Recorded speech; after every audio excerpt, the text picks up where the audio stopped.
लोग राघव को इज्जत से राघव भैया कहते थे। सुबह सुबह जब लोग सो रहे होते, राघव खेतों में हल चलाता मिलता। उसके पास ज्यादा जमीन नहीं थी, पर दिल बहुत बड़ा था। उसके घर में पत्नी किरण और बेटा मानव रहते थे। वो कहता, खेत में हल और जिंदगी में सच, दोनों से कभी पीछा नहीं छोड़ना चाहिए। उसकी ईमानदारी की चर्चा पूरे गांव में थी। कोई भी झगड़ा होता तो मुखिया भी उससे सलाह मांगता। एक दिन लाल सिंह ने उसे बोला, राघव, अपनी फसल का वजन थोड़ा ज्यादा लिख दे, बाजार में दाम बढ़ा लेंगे। लाल सिंह, गलत हिसाब से पैसे मिलेंगे, पर सुकून की नींद कौन देगा? तू कभी अमीर नहीं बनेगा राघव। पर राघव ने मन में सोचा, अमीर दिल से बनना जरूरी है, जेब से नहीं। सावन में बारिश कम हुई, फसल जल गई। गांव के कई लोगों ने सरकारी सहायता लेने के लिए झूठी रिपोर्ट लिख दी, पर राघव ने सच लिखा। इस वजह से उसे मदद नहीं मिली। किरण ने कहा, राघव, कब तक सच का बोझ उठाएंगे? एक बार झूठ बोल दो। किरण, मैं चाहता हूँ मानव कल के दिन मुझसे फक्र से कहे, मेरे पिता झूठ नहीं बोलते। उस दिन राघव ने अपने बच्चे के लिए अपनी ईमानदारी की कसम खाई। उसने अपनी पुरानी बैल नंदी बेच दी और उस पैसा से बीज खरीदी। फसल छोटी थी, पर उसका हौसला बड़ा। हर साल नस गांव में मेला लगता था, जहां सब अपनी फसल दिखाते थे। इस साल मुखिया ने कहा, जो किसान सबसे ईमानदारी से अपनी फसल तैयार करेगा, उसे गांव का सम्मान मिलेगा। राघव दिन रात मेहनत करता रहा। लाल सिंह ने देखा और उसे बदनाम करने की सोची। उसने छुप के राघव के खेतों में जहर मिला दिया ताकि फसल खराब हो जाए। अगली सुबह जब राघव ने देखा तो आधी फसल सूख गई थी।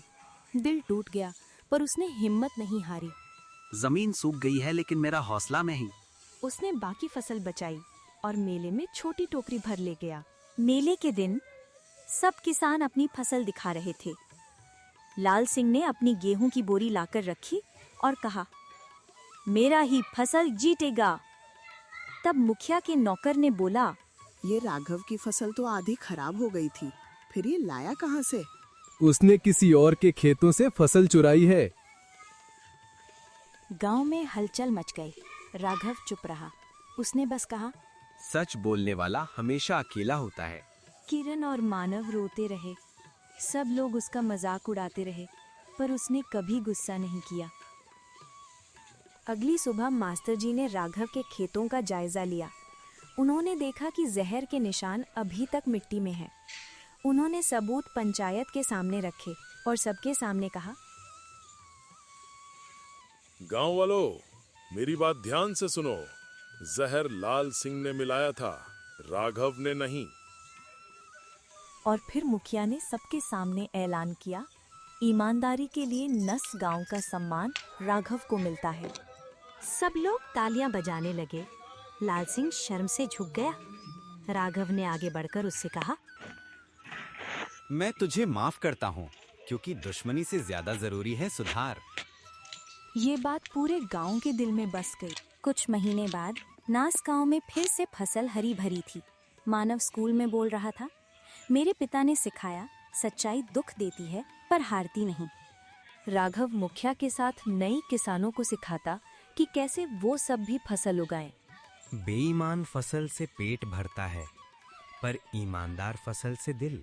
गांव के लोगों ने उसके नाम पर राघव पाठशाला खोल दी, जहां बच्चों को मेहनत और ईमानदारी की सीख दी जाती थी। झूठ के रास्ते छोटे होते हैं, पर सच्चाई की मंजिल सबसे ऊंची। और यहाँ राघव की ईमानदारी की कहानी खत्म होती है।